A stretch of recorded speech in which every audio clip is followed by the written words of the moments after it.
দর্শক শিরোনামে যেমনটা বলছিলাম, তীব্র তাপপ্রবাহে বিপর্যস্ত জনজীবন। ১৯৯৫ সালের পর সর্বোচ্চ তাপমাত্রার রেকর্ড ছাড়িয়েছে। দিনরাতে সমান অস্বস্তি, উত্তপ্ত বাতাসে হাঁসফাঁস অবস্থা চারপাশে। গেল ৭৬ বছরের মধ্যে দেশে এবারই চলছে টানা ২৯ দিনের তাপপ্রবাহ। আবহাওয়া অফিস বলছে, গেল ৪৩ বছরে সবচেয়ে কম বজ্রঝড় হয়েছে এই এপ্রিল মাসেই। তীব্র তাপপ্রবাহ চলবে আরও ২ দিন। মে মাসের প্রথম সপ্তাহে দেশ জুড়ে হতে পারে বৃষ্টি। চলমান এই তাপদাহে বয়স্ক, শিশু ও জটিল রোগে আক্রান্তদের সুস্থ রাখতে সচেতন থাকার পরামর্শ চিকিৎসকদের। ১, ২, ৩ ঢাকায় জমি জিতে নিন ১০০% ক্যাশব্যাক সহ ২০ কোটি টাকার পুরস্কার।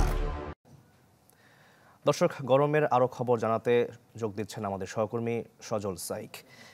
সজল, আপনি এখন ঠিক কোথায় অবস্থান করছেন? তাপ প্রবাহের খবর সবকিছু মিলে জানাবেন। শাকিল, জানেন যে তীব্র তাপদাহে কিন্তু মানুষের নাজেহাল অবস্থা।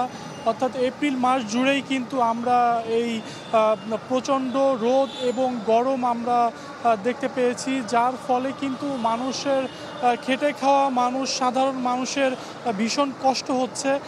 রাস্তায় আমরা যেটি দেখতে পাচ্ছি যে যানজটেরও কিছু কিছু দৃশ্য আমরা দেখতে পেয়েছি, যার ফলে কিন্তু মানুষের প্রচণ্ড কষ্ট হচ্ছে।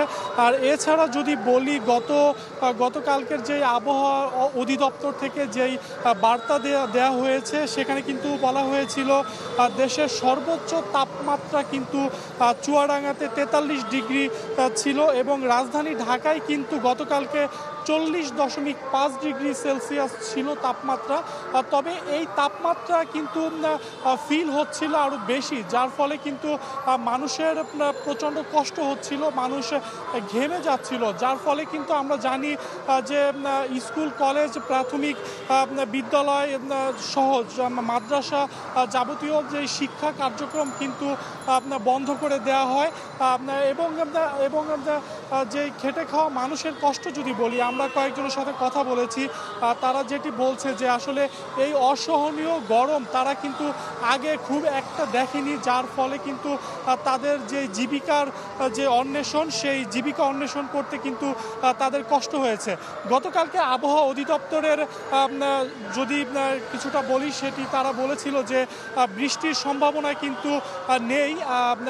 মে মাসের ২ তারিখে বৃষ্টির সম্ভাবনা রয়েছে। এর আগে কিন্তু আবহাওয়া এখন যেমন রয়েছে ঠিক এমনই থাকবে। শাকিল, সজল, ধন্যবাদ আপনাকে আমাদের সঙ্গে যুক্ত হওয়ার জন্য। দর্শক, গরমের খবর জানাচ্ছিলেন আমাদের সহকর্মী সজল সাইক।